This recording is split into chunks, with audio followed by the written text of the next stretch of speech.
நீ அதனால ஒன்று செய்ய. என்ன செய்யணும்? மகனே கருணையாளா, இந்த உலகமானது அழிந்தாகிவிட்டது. ஆமாப்பா. அழிந்த உலகத்திலே அழியாத மெய்ப்பொருள்கள் எதுவாக இருந்தாலும் சரி. சரி. மெய்னா உண்மையா இருக்கணும். உண்மையா அப்படிப்பட்ட பொருட்கள் எதுவாக இருந்தாலும் சரி. சரி. விரைவாக கொண்டு சென்று எடுத்து வா என்று சொல்ல, ஆமா, இந்த கருணையாழ்வான் அகிலமல்ல ஆமலைகிறான். அவன் பறந்து வந்து பார்க்கக்கூடிய நேரத்திலே எங்கே வருகிறான் பாருங்கள். சுரபி சிந்தாமணிகரவில், சுரபி சிந்தாமணிகரவில்,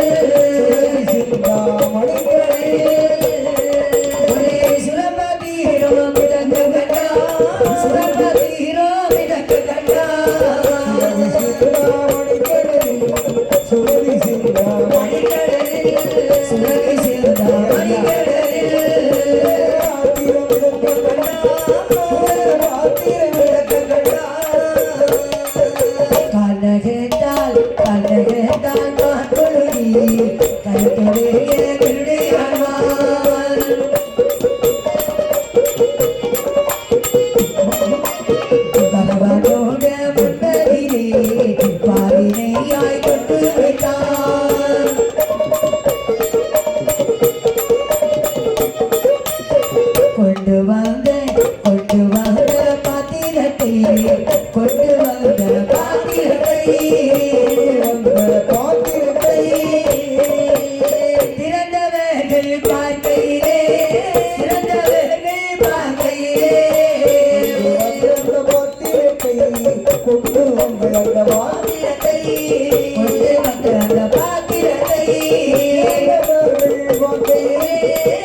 பார்க்கின்ற போது சுரபாத்திரம் இறந்து வருகின்றார். ஆமா, அதாவது காற்றடிக்கும் திசையிலே அலையடிக்கும். ஆமா, அலையடிக்கக்கூடிய இடத்துல இந்த பொருள் அப்படியே வந்து கொண்டே இருக்கும்.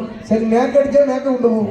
ஆமா, கிழக்கு அடிச்சா கிழக்கு கொண்டு போகும். அப்படியே அடித்து அடித்து வரும்போது இதை கால் நகர்த்தால் கொள்கை கரிகண்டனாருடைய முன்பிலை கொண்டு வைத்தார். திறந்து பார்க்கும் போது ஒரு அறையிலே ஒரு ஆணும் இன்னொரு அறையில பெண்ணும் இருக்கிறாங்க. என்னமா இது? அதாவது பாத்திரம் ஒன்று, சரி, அறை இரண்டு. அது என்ன பாத்திரம்? அறைகள் உண்டு. சுரபாத்திரம் ஐயா அப்படிதான் இருக்கும். நம்ம வீடுகளில் இந்த ஸ்டெப் பாத்திரம் அது மாதிரி தான். அவையினாலே திறந்து பார்க்கும் போது வள்ளுவரையும் அவர் மகள் திருமதியும் கண்ணையும் கண்டார். வள்ளுவர் அடிக்கடி வராரு. வள்ளுவர்னா இவர் பேரும் வள்ளுவர் தான். இவர் பேரும் வள்ளுவர் தான். ஆமா. ஐயா, என்ன வள்ளுவர் பிறந்தகையே இந்த உலகம் அழிந்தாகின போது, சரி, நீங்க ரெண்டு பேரும் எப்படி தப்பிச்சீங்க? அதாவது நாங்க சாப்பிடுவதற்காக பாத்திரத்தை எடுத்து வைத்துக் கொண்டிருந்தோம். அந்த நேரம் நிறைய தண்ணீர் வந்து கொண்டே இருந்தது. என்னது? இல்ல இல்ல, மழை பெய்யல, சரி, இடி இடிக்கல, மின்னல்ல.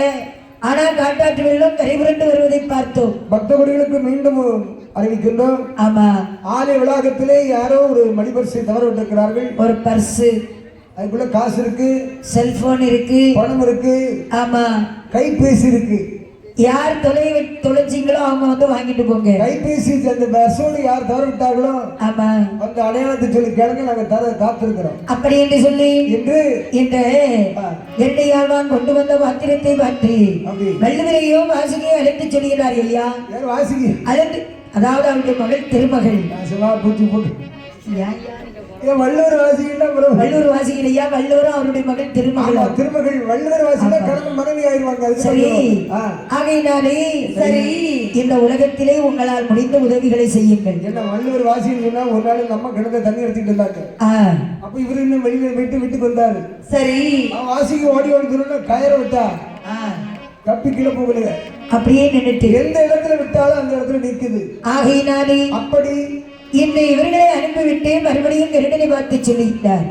அப்பா கருடையாழ்வா, உண்மையாக என்னுடைய மைத்தனாகிய மாய கோபால கண்ணனை அழைத்து வர வேண்டும் என்று சொல்ல மாயவனை அழைத்துக் கொண்டு கருடனானவன் மறுபடியும் கைலாசம் மனிதனை கொண்டு விடுகின்றார்.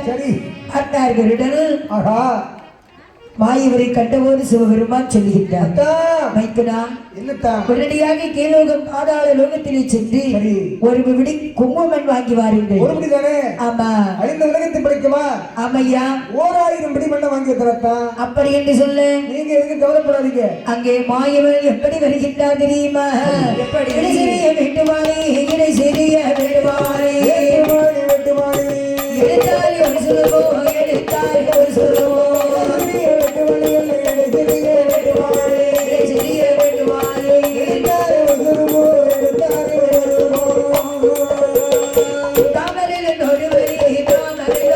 ஊர்வலி தாங்கோட வாய்வனா தாங்கோட வாய்வனா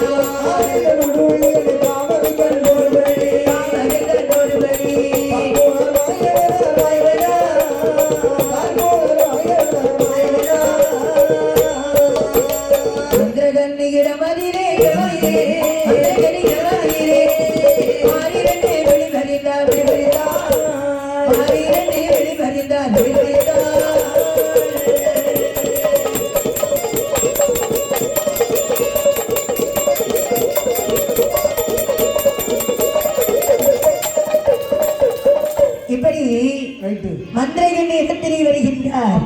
வெட்டுவாளி ரூபம் கொண்டு சரி அப்படி மந்திரகண்ணி இடத்திலே வந்து அழைக்கின்றார். எம்மா மந்திரகண்ணி, மந்திரகண்ணி ஆமா, அதாவது உன்னால எனக்கு ஒரு காரியம் ஆகணும். உன் கையால ஒருபடி குங்குமம் கொடுக்க வேண்டும். எதுக்குன்னா அழிந்து போய்விட்டது உலகமானது. மண்ணு வாங்க வந்திருக்கிய அழிந்த உலகத்தை மீண்டும் படைக்க உன் கையால ஒருபடி குங்குமம் தர வேண்டும். அம்மா ஒருபடி என்னன்னா 1000 படி மண்ணை நான் தர்றேன். எனக்கு ஒருபடி மண்ணு போதும். அப்படியா? ஆமா. நீங்க அங்கேயும் போயிட்டு அலைய முடியாது. அதெல்லாம் நான் பார்த்து விடுவேன். அப்படியா? ஆமா. நீங்க நல்லதுக்கு சொன்னாலும் கொண்டு போங்க. அப்படி என்று ஒருபடி மண்ணை வாங்கினார். சரி, தண்ணி கொடுத்தால் ஒருபடி மண் மாயன் களவு செய்தார். ஒருபடி மண் 2 படி மண்ணு கொண்டு நடுக்கடலிலே வரும்போது தாமரை தண்டு உண்டு வழியாக வருகிற போது கண்ணி கொடுத்த மண் கரு உருவாகவே இருக்கின்றது. களவு செய்த மண்ணாலே இந்த தண்ணீரிலே உருண்டாகிவிட்டது. ஒருபடி மண்ணையும் கொண்டு உடையாளை கொண்டு வைத்தார்கள். அந்த மண்ணானதை பார்க்கும் போது என்ன செய்தாரு? கொண்டு வந்த மண்ணானதை கூறு நாளாகவே பிரிக்கின்றார். இல்ல பங்கு பங்கு வைக்கின்றார். எப்படி மீன் பங்கா வைக்காங்க. ஓஹோ, அப்படி எடுத்து வச்சாரு. அவங்க எடுத்து வைக்கின்றார்கள். ஆமா ஆமா ஆமா. அப்படி நாளாக பிரித்து வைக்கின்றார்கள். 4 திசையிலும் கொஞ்சம் கொஞ்சம் மண்ணை எடுத்து வச்சாரு. நடுவிலே கைலாசமலை தானாகவே உதயமாகின்றது.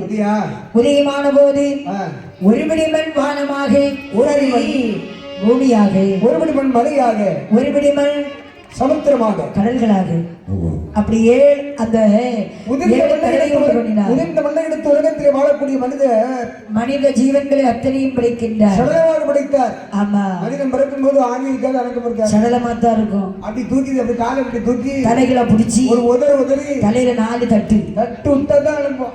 முதுகுல 4 தட்டு.